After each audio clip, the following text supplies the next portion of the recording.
Hi guys, welcome back to my channel. So in this video, it's probably not relevant anymore, but I placed an order for Threezero Jon Snow from the company Threezero, the action figure from the company Threezero. Placed it months ago and I only just got it because it was in production, so I got it directly from the company. If you do want things from Threezero, I'd recommend getting it direct from the company when they have an opening pre-order. It's so much cheaper than actually getting it from like second-party stores. Especially in Australia, they're really quite expensive buying them from somewhere like Pop Culture or something. They, you know, put a huge jump mark on it price-wise. So yes, I placed my order when it first came out for pre-order, and it took a couple of months, probably like 6 months or something to get here. But yeah, so I'm going to unbox this, and I'm also going to compare it to the original Jon Snow that I have as well, so you can see how they've improved or anything like that. Cat's running around like a mental. So one look at the box. It's got the direwolf sigil. You can catch me on Instagram and Facebook at Creatures of Nat, and in my shop at creaturesofnat.com. And I probably want to do a photo shoot with Drogon one day. It'll be really good to get some done with Jon Snow. But anyway, thanks for watching, and I'll catch you in the next one. Bye!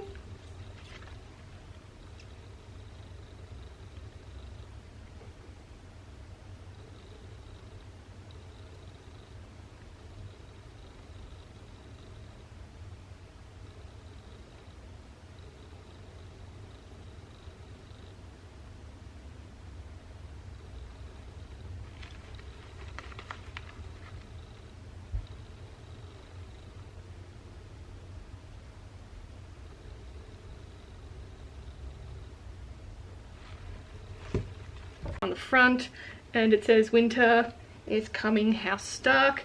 Unfortunately the box is a little bit damaged. Came a little bit damaged. Don't know why, I only just noticed that, but not to worry, whatever. So yeah, you can see it's embossed on the front, and also the back as well. The original one has the Night's Watch shield on it, I think, if I remember correctly. So it slips off like this, and then comes in, I can already see how much better it is. Comes in a box like that. Got the direwolf on the side and the name, and also a bigger direwolf on the back, and also the side again, and obviously the window to Jon Snow. That's embarrassing. Alright, so let's have a little look-see. They do have a whole lot of other figures. I know a lot of the recent ones haven't sold out, so Threezero still has them in their online shop. They did have Drogon, the huge Drogon, which I really did want, but it's just too expensive for me to buy. But, you know, I've made my own Drogon posable art doll, so if you haven't seen that, check out the video. I'll try and remember to link it. Where, you know, I bought the Daenerys one to pose with it. Try and insert some images or something here, but yeah. So I've got that one, and I'm pretty sure the Threezero Drogon is really big as well. So I don't think I have anywhere to put it, even if I did get it. So I think they got Brienne and Joffrey, not that anyone really cares about Joffrey. I suppose everyone loves to hate Joffrey. Yeah, they got a new Tyrion doll, which looks really good compared to the first version. So yeah, alright. So let's get to the unboxing. So I've took out the little plastic thing that he's kept in. And then it's got a whole lot of different little bits and pieces. So take that off. What have we got? So let's have a look at let's have a look at the doll first, or the figure. The sculpting's really improved. I still think Threezero isn't quite as good as Hot Toys. I still think they have improvement on their dolls, on their facial sculpts, but they're obviously getting a lot better. So that's really nice to see. But I'm always impressed with their outfits. The outfits are always really good, especially the first seasons. I mean, the proportions were a little bit off, but the outfits were always really good quality, and I was always impressed with all the little extra details and stuff that they got on the outfits. I've got the Hound one, and that is a really good outfit as well. The hair is a bit weird. I think they sort of maybe cheaped out a bit too much on the hair, because it is a bit Barbie-like, and it's the same with the Daenerys one. But this Jon Snow one has sculpted hair. I think that's what would be lacking with Threezero, is the inconsistency with hair. But I think that's where Hot Toys sort of is a little bit better, but you do pay a lot more for Hot Toys. But you know, it is what it is, right? So, but anyway, the sculpting for the hair is quite well done. It's not bad, and even the eyes, they've gone a little bit more detail with the eyes and made it a bit more realistic and stuff. So let's have a look at Jon Snow. So face-wise, pretty good. It's not too bad.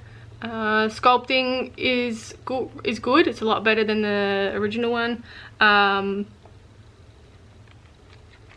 I think there could be improvements.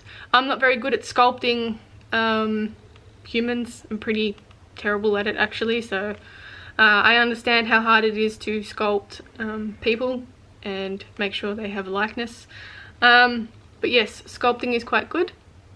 Much more of an improvement than the original one. Outfit is really good.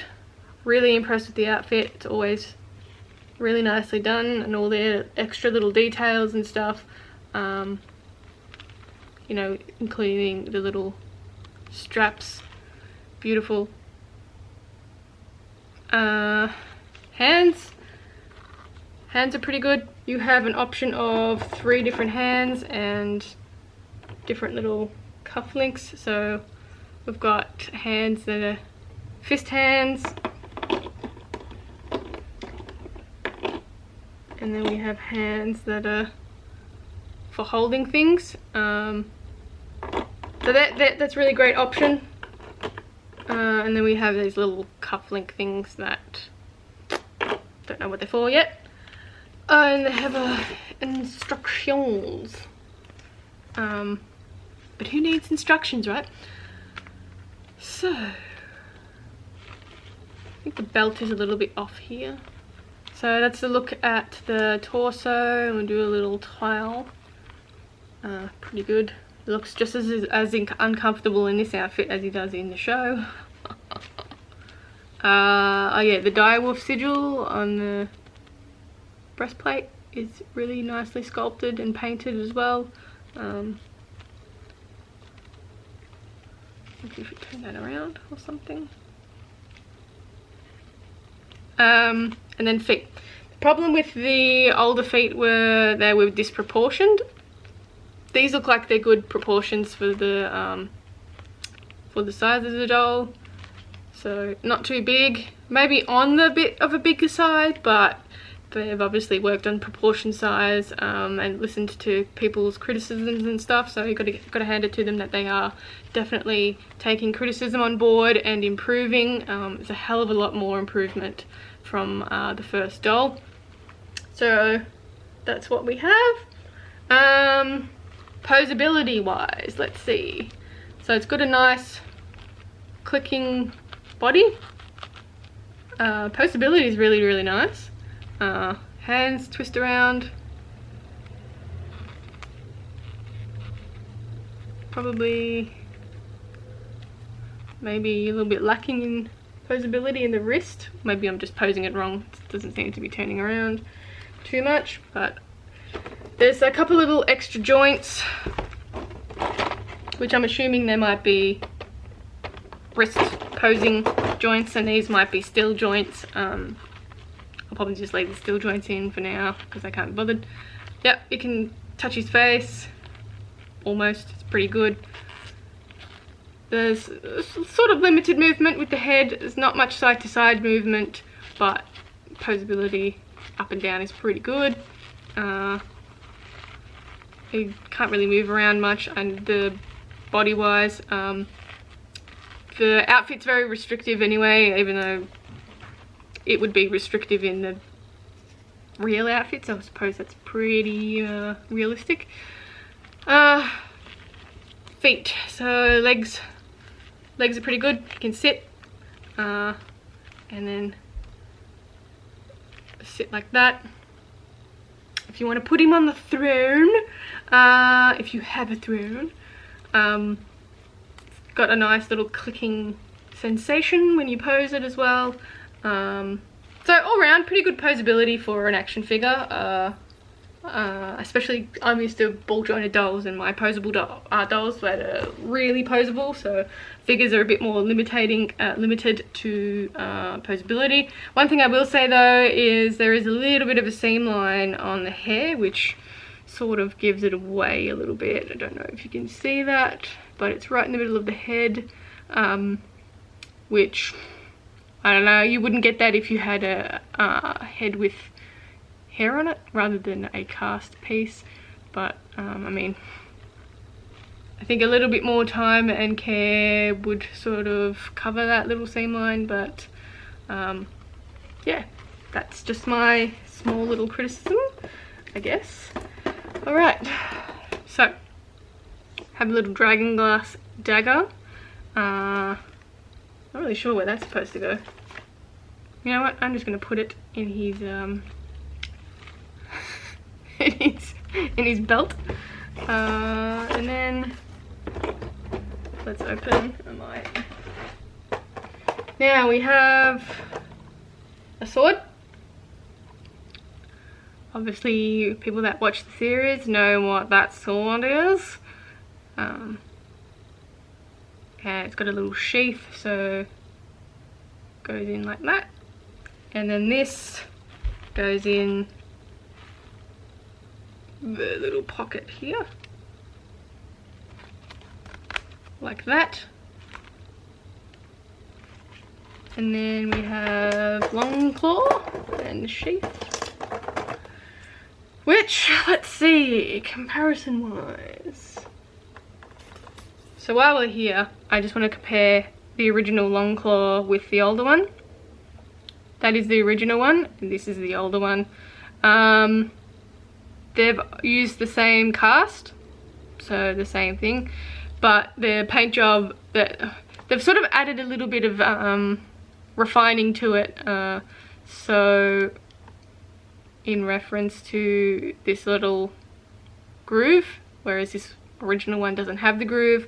The paint job on the original is a bit more patinaed, I guess, whereas this one's is a lot sharper. So they've really concentrated on actually improving their paint work on Longclaw. Face, pretty, they've sculpted it again to include a bit more detail, so I don't know how well you can see, but let's try anyway. So this is the new one and this is the original one, so you can see how much more detail that they have sculpted into the Longclaw sword. So all round a nice improvement of the sword as well. The pummel's a little bit smaller as well, and the paint job is much better. But that's that. We've got the sheath again, goes in like that, and the sheath goes on the belt, obviously. Might move the dagger, goes on back in.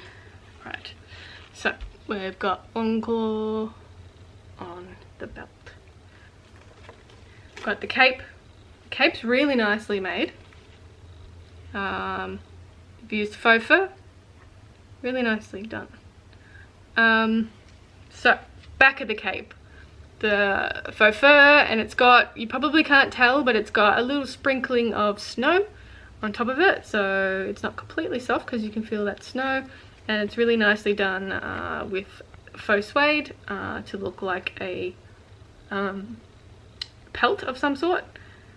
And then the fabric at the back, it's got a little bit of dirt on it to look obviously muddy at the bottom, but it's a lot cleaner than poor old Jon Snow at Castle Black. And then we have the straps that will connect on, and the inside is kind of looks like a curtain. But yeah, so let's see how it goes on. It goes on here like this, and then we cross over like that, and then we're supposed to do it up at the back. So we're supposed to do it up at the back like that. So this belt is the only thing that I don't know where it goes. I have no idea, because there's no reference to it anywhere, so I'm just gonna leave it in the box because who knows. How funny. All right, so let's pack this stuff up, and then I can do a comparison video to the old Jon Snow and the new Jon Snow. You'll be very surprised at how it looks. Maybe even impressed on how much they've improved. Right, so let's have a look at the original one. So all around, I'm pretty impressed with it. The quality is better, and they've really done a big improvement on their sculpting and their quality of work. So yeah, good on Threezero for always improving. I always like a company that improves on their product, because as an artist, that's what I like to do as well. And then we have the side view, a little twirl around under the cape. Yes. So let's have a look at the differences. So there we go. You can see how much of an improvement their sculpting is. This one doesn't really look like Jon Snow at all. And I know they copped a lot of flack for this particular doll, and also the Daenerys doll. They copped a lot of flack for the way they looked. Especially the Daenerys one looked a bit different from the production photos. They look different. So you can definitely see the improvement in everything that Threezero has done. Again, the outfit is pretty good with this one. So comparison size wise, so this one's a bit taller. The new one is a bit taller. Season 8 Jon Snow, taller and a bit more king looking. The feet, they were the major issue for a lot of collectors. They didn't like the size of Castle Black feet. So you can see comparison wise, they're smaller. Yeah, a lot smaller. Considering this is a larger doll, the feet are way more proportioned to the figure. So well done again for looking at the criticisms. So yeah, little look at the figures. All around a good figure. I don't know if I'd get any more what do you call it, Game of Thrones figures, just because really the only ones that I would like were the Daenerys, which I've got. That was for my Drogon doll. Jon Snow, Clegane, of course. I guess I wouldn't mind Arya, but personally I don't think I would want to put the money out to purchase her, even though she would look good with my Hound figure, but I mean, it's just not high on my priority list, I guess. And obviously the Drogon one would be pretty good, but other than that, no, I'm not really interested in spending any more money on anyone else. But anyway, that is my figure, Jon Snow. So yeah, thanks to my patrons for supporting me, I really appreciate it. You can catch me on Instagram and Facebook at Creatures of Nat, and in my shop at creaturesofnat.com. And I probably want to do a photo shoot with Drogon one day. It'll be really good to get some done with Jon Snow. But anyway, thanks for watching, and I'll catch you in the next one. Bye!